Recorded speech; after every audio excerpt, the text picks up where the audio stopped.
Oh, look at that. Your name is finally the one being whispered when you're not in the room. Hello, sharp-eyed time traveler. The mind that slips between seconds, catching patterns most people never even register. You're the one who saw it coming months before it arrived, who noticed the structure weakening while everyone else was still clinking glasses and celebrating stability that was already rotting from the inside. Your accuracy has crossed a line now. It's no longer impressive. It's unsettling. People hesitate before they speak around you, choosing their words carefully, lowering their tone, as if some part of them believes you'll decode their next move before they've even decided to make it. The admiration has drained from their faces and been replaced with unease, because this wasn't a one-time coincidence. You've been right too many times for comfort, and what once looked like luck now feels like a violation of how reality is supposed to work for ordinary minds. You know what really happened, even if they don't. Somewhere along the way, you develop the unnerving ability to see 3 moves ahead, while everyone else is still congratulating themselves on the last one. You walk into a room and instantly sense who's lying, who's performing confidence, who's close to breaking, and who's quietly planning an exit. They joke about you being psychic, but the joke is nervous, hollow, because underneath it lives a question they're afraid to ask out loud. What is this person seeing that we're not? And the truth is far more dangerous than magic. You didn't tap into anything supernatural. You trained your mind to process reality without comfort filters. You learned to hear what isn't said, to notice energetic shifts before the mood changes, to detect chaos forming long before it announces itself. Your answers sting, so they've started avoiding your questions altogether. They remember the warnings now, even if they pretend they don't. You told them the relationship wouldn't last, the deal would collapse, the betrayal would come from exactly where it did. They laughed then, brushed you off as paranoid or intense or negative, until events unfolded with uncomfortable precision, and laughter curdled into silence. Now when they look at you, it feels to them like you're holding the script to their lives, a script they didn't know existed. You've become the uncomfortable truth-teller, the one who makes liars shift in their seats and pretenders sweat. Because when you speak, reality has a habit of catching up to your words with surgical accuracy. What they'll never understand is that nothing mystical happened to you at all. You simply stopped lying to yourself. Where most people see cracks and tell themselves the foundation is fine, you refuse the story. Where others sense warning signs and drown them in hope or denial, you paid attention. Everyone has access to the same information. You're just the one who stopped filtering it through wishful thinking. You separated what you wanted to be true from what actually was. And in that narrow, ruthless gap between illusion and reality, your predictions were born. You're not ahead of time. You're fully awake in real time. To people sleepwalking through polite lies, that feels like prophecy. They think you read minds, but you read behavior. Years of watching people lie to themselves trained you better than any gift ever could. You listened to what reality has been screaming, while others hum their favorite songs of denial. You're not dangerous because you can see the future. You're dangerous because you refuse to ignore the present. In a world built on collective self-deception, the one who won't play along becomes a threat without ever raising their voice. Somewhere between betrayals, manipulation, and being told you were crazy for noticing too much, your mind evolved. It stopped trying to be normal and started cataloging. You built an internal archive of human behavior, pattern stacked on pattern, data cross-referenced with a precision that makes algorithms look clumsy. You're not guessing anymore. You're calculating. And because the calculation happens beneath the surface, people mistake it for intuition or magic. They ask how you knew, and you can't explain it cleanly because it's never one thing. It's 1,000 microsignals firing at once. A pitch shift mid-sentence, a message that arrives minutes too late, a word choice that's just a bit too careful. Body language they didn't realize they were broadcasting. Your brain doesn't work harder than theirs. It works differently. It connects dots they don't even notice exist. You started small, noticing who couldn't hold eye contact while claiming happiness, who over-explained simple truths, how loud confidence so often masked deep insecurity. Then you went deeper, tracking consistency, watching stories subtly change. Emotions misalign with events. Actions betray words. That's when the predictions became inevitable. Not because you're smarter, but because you stopped participating in illusions. Others watch the movie they want to see. You watch the one that's actually playing. When someone says they're fine, you hear the tremor underneath. When they claim they've changed, you see the same loops running under a new cover. Your mind runs multiple threads at once.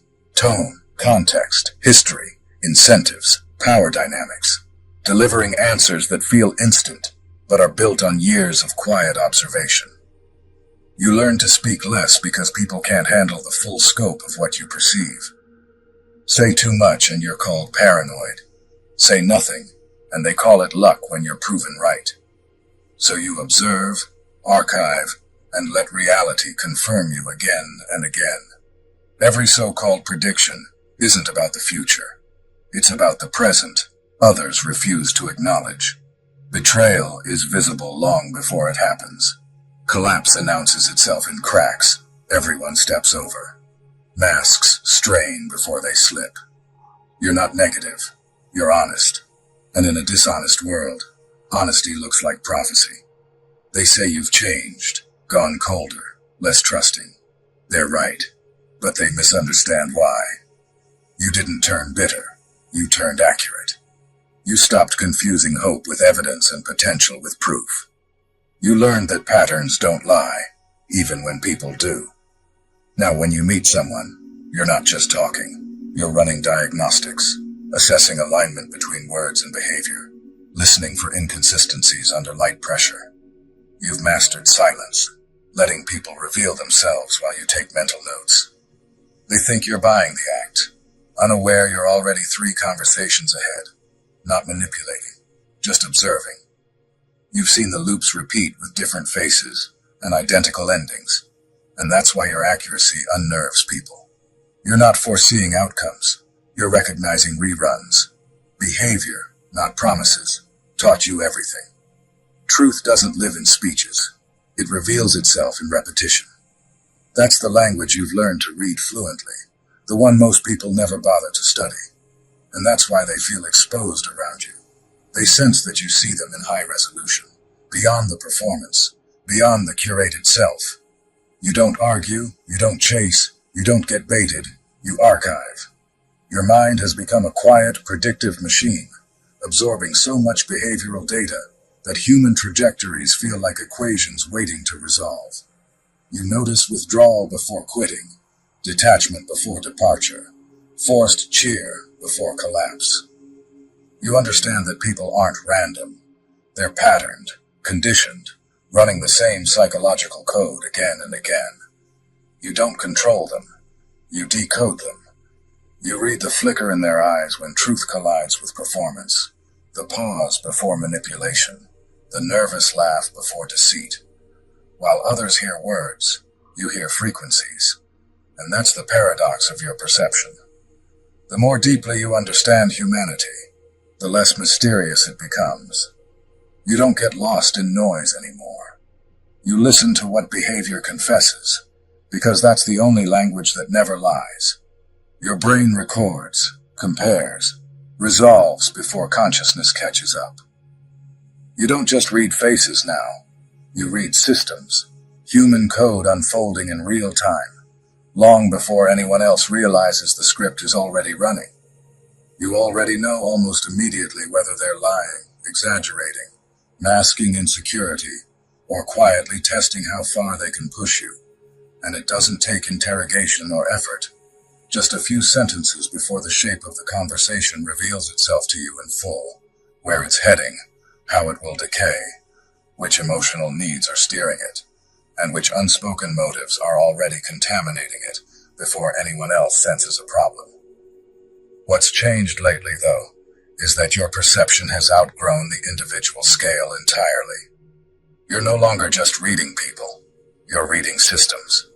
Your pattern recognition has expanded outward, into the collective, into groups, cultures, organizations, and social ecosystems. And once you cross that threshold, there was no going back. Now you don't just predict what one person will do. You can feel when a team is heading toward burnout, when a company is structurally unstable, when a friendship group is quietly rotting beneath forced harmony, and when a public figure or institution is approaching an inevitable meltdown long before it ever reaches the headlines. You can step into a workplace, observe interactions for a handful of days, and already know which leaders are propped up by optics rather than substance, which projects are sustained by performance instead of progress, and which departments are quietly hemorrhaging morale while pretending everything is fine. You sense cultural decay, the way others sense a change in weather, through the strained laughter in meetings, the hollow slogans no one believes, the artificial enthusiasm that exists only because dissent has become unsafe. You've learned to read morale the way a scientist reads temperature, not by what's claimed, but by what's consistently expressed in behavior. What became obvious to you is that groups behave exactly like individuals, just slower and louder, magnified by numbers and protected by shared denial. A team avoids accountability, the same way an insecure person avoids self-reflection. A company hides from responsibility, the same way someone hides from rejection. Entire communities form unspoken agreements about what must never be acknowledged, invisible contracts that maintain false peace at the cost of long-term stability. Everyone senses these rules, but few dare name them, because naming them threatens belonging. You see them anyway, and because you see them, you can spot collapse long before it announces itself. You can walk into a group of friends and instantly feel who resents whom, who is quietly competing, who has emotionally checked out but keeps showing up out of habit, who's pretending to care because caring is expected, and who's waiting for someone else to break so they don't have to be the one who leaves. You can tell who stays loyal out of love and who stays out of fear, who will betray, who will disappear, and who will endure far longer than they should simply because they can't stand being cast as the villain. You read tension in pauses, guilt in laughter, insecurity in the timing of jokes, and resentment in the way silence stretches, just a fraction too long. You saw the relationship drama months before it detonated, not because you were looking for problems, but because the problems were already speaking. They accused you of being negative, of imagining cracks that weren't there, but you were simply watching reality, while everyone else clung to illusion. You noticed the subtle disconnections, the loss of curiosity, the fading eye contact, the emotional withdrawal disguised as independence. You watched resentment grow quietly in the corners they refused to clean, saw comfort chosen over communication, ego prioritized over honesty, and old wounds protected instead of healed. The explosion shocked everyone except you, because to you it wasn't sudden at all. It was the final act of a story that had been decaying in silence for months. The same thing happened with the business failure you saw coming half a year in advance. While others called you cynical, you were observing the fatal cracks. Blind optimism masking denial, leadership obsessed with image rather than problem solving, accountability replaced by motivational language, and burnout spreading beneath smiles that had long stopped meaning anything. You didn't need data reports or projections to tell you what was coming. The behavior was already broadcasting it. Even friendships don't fool you anymore. You felt the ending long before it happened, long before anyone admitted it out loud. Others thought you were paranoid, but you sensed the imbalance of effort, the disrespect hidden in forgotten plans, the way one person stopped listening, stopped showing up, stopped investing, yet maintained the illusion of closeness to avoid guilt. You noticed politeness replacing sincerity, obligation replacing affection, and by the time the friendship officially ended, you had already grieved it in real time. You've come to understand that almost nothing collapses suddenly. What people call unexpected chaos is simply the last visible stage of decay that's been unfolding quietly for a long time. Explosions only feel surprising when the slow burn has been ignored, and you've trained yourself to hear the burn, to sense the distortion in dynamics, the gradual detachment, the energy shifts that precede every breakdown. What's become undeniable to you is that human systems, whether relationships, teams, or entire societies, operate on laws as consistent as physics. Denial creates instability. Suppression creates volatility. Avoidance guarantees decay. People like to believe they're complex and unpredictable, but most are running recycled emotional software written years earlier by fear, trauma, and survival conditioning. Once you understand the code, trajectories become visible. You're not predicting randomness. You're reading inevitability. You've seen enough cycles to recognize them almost instinctively. You can feel a group's emotional temperature the way others feel a draft. Sense when admiration will rot into envy, when cooperation will harden into hierarchy, when harmony will slide into competition. Dysfunction always follows a rhythm: denial, escalation, rupture, collapse. And once you know that rhythm, surprise disappears. People romanticize intuition, but what you have isn't mystical. It's mathematical. It's years of observation distilled into subconscious precision. You've built an internal algorithm for human behavior. You detect dishonesty like static on a radio. Tension, like pressure before a storm. Collapse the way an engineer hears failure in the vibration of a machine long before it breaks. That's what unsettles people most about you. It isn't that you're cold. It's that you're calibrated. You no longer confuse charm with character, enthusiasm with integrity, or noise with truth. You've seen behind the curtain too many times to be hypnotized by the performance. You know every disaster was visible before it was announced, every betrayal rehearsed before it was acted, every ending written in the opening chapter for anyone willing to pay attention. Your predictions keep coming true, not because you see the future, but because you never stopped seeing the present. Being right rarely feels like a victory. Most of the time, it feels like a burden. You'd rather be wrong, rather watch people grow, heal, and choose better paths. But reality doesn't bend to hope, and you stopped mistaking hope for evidence a long time ago.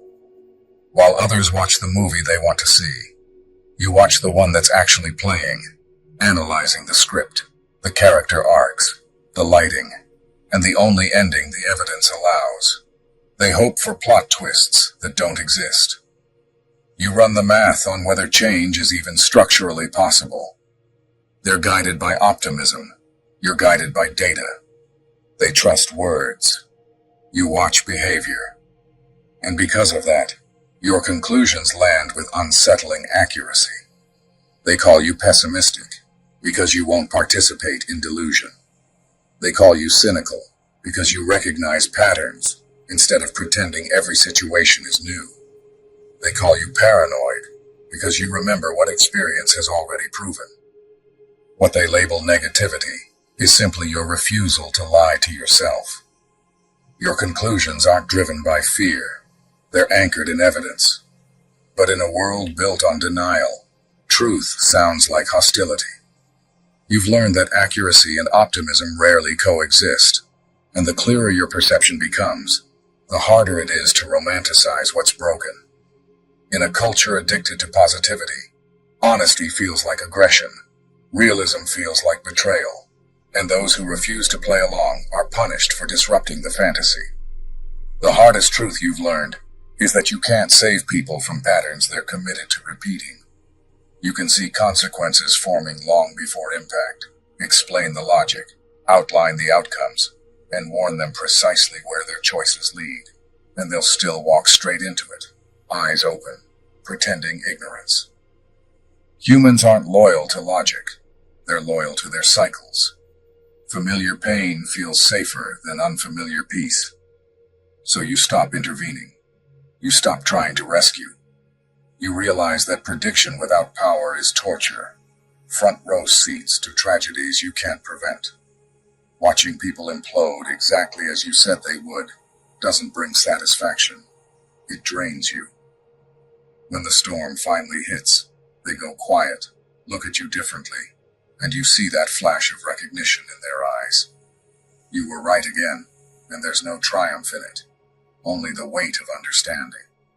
And what makes it even heavier is that the same mechanism that decodes everyone else also turns inward, tracking your own patterns with the same ruthless clarity, ensuring that you can never unsee yourself either. And that is where the real burden settles in the quiet aftermath of understanding, when there is nothing left to prove and no one left to convince, only the ongoing awareness that you will never again be able to move through the world half asleep. Once you see this clearly, you can't unsee it. You can't pretend patterns aren't there, can't unknow the way behavior precedes outcome, can't silence the internal signal that starts firing the moment something is off, even when you wish you could, even when you're tired, even when you'd give anything to be surprised again. The same perception that protects you also isolates you, because most people don't want clarity, they want comfort, and comfort requires blindness. You begin to realize that part of your loneliness was never about being misunderstood, but about being awake in a room full of people who are committed to sleep. You're no longer shocked when cycles repeat, when promises dissolve, when systems collapse under the weight of their own denial. What surprises you now is how fiercely people defend what's hurting them, how violently they reject mirrors, how deeply they resent anyone who refuses to validate the lie they need to survive. You start to carry yourself differently because you have to. You become quieter, not because you have nothing to say, but because you've learned how expensive truth can be when offered to people who didn't ask for it. You pick your words carefully, choose your battles sparingly, conserve your energy, because you know most outcomes are already locked in, long before the final choice is made. You stop chasing explanations. You stop demanding accountability from those who have no relationship with it. You stop trying to wake people up who have already decided the dream is safer. And in doing so, something subtle but powerful happens inside you. Your perception stops being a weapon and becomes a compass. You begin using it not to predict others, but to navigate yourself. You learn when to stay, when to leave, when to invest, and when to step back before the cost becomes too high. You stop confusing intensity with depth, familiarity with safety, and history with loyalty. You learn that clarity doesn't exist to control outcomes. It exists to help you choose your position within them. The same pattern, recognition that once only showed you what would fall apart now, also shows you where you belong. You start recognizing resonance as clearly as deception, alignment as clearly as manipulation, peace as clearly as tension. You become more selective, not colder, more grounded, not detached. You realize that discernment is not cynicism, and boundaries are not bitterness. They are the natural byproduct of seeing reality as it is instead of as you wish it would be. And slowly, almost imperceptibly, you stop feeling cursed by your awareness and start understanding it as a responsibility. Not to save everyone, not to fix broken systems, but to live honestly, to refuse self-deception, and to build a life that doesn't require you to betray your own perception, just to belong. This is the part no one talks about. Clarity eventually turns inward and asks you to be just as accountable as everyone else you've decoded. You begin catching your own avoidance, your own rationalizations, your own subtle patterns of self-betrayal.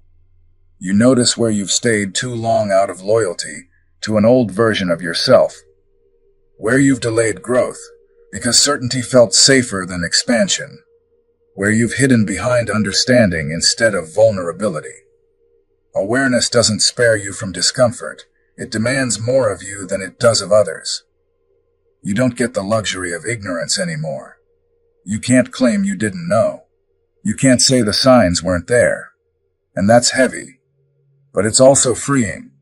Because once you stop lying to yourself, you stop needing permission to leave what's misaligned, to outgrow what no longer fits, to walk away without needing the collapse to justify your exit. And if all of this resonated, if it felt less like entertainment and more like recognition, it's because you're not imagining it, and you're not alone in this awareness, even though it often feels isolating to carry it. This kind of perception doesn't make life easier, it makes it clearer, and clarity comes with weight. Seeing patterns means you feel losses before they arrive, sense endings before goodbyes are spoken, and grieve things quietly while everyone else is still pretending they're intact. That can make you feel detached, misunderstood, even cold, when in reality you're just tired of pretending not to see what's already there. So if you're listening to this, and nodding silently, understand this isn't about superiority or ego or being above anyone else. It's about responsibility. When you see clearly, you're tasked with choosing how to live without becoming bitter, how to stay grounded without becoming numb, and how to protect your peace without shutting your heart down. This channel exists for people who are walking that line, people who refuse denial but also refuse cruelty, people who want truth without losing compassion. Rise and Shine was built as a quiet place for those who are awake, but still human, still learning, still trying to move through this world with integrity instead of illusion. If this spoke to you, consider staying here, not out of obligation, but because you value conversations that don't insult your intelligence or sugarcoat reality. If you feel called, like the video, subscribe, or share it with someone who's been questioning their own perception lately. And if you want to support the channel more deeply, whether through membership or donation, do so only if it genuinely feels right for you. There's no pressure here. Your presence, your attention, and your willingness to see clearly already matter. Until next time, stay grounded, stay honest with yourself, and keep rising, one clear moment at a time.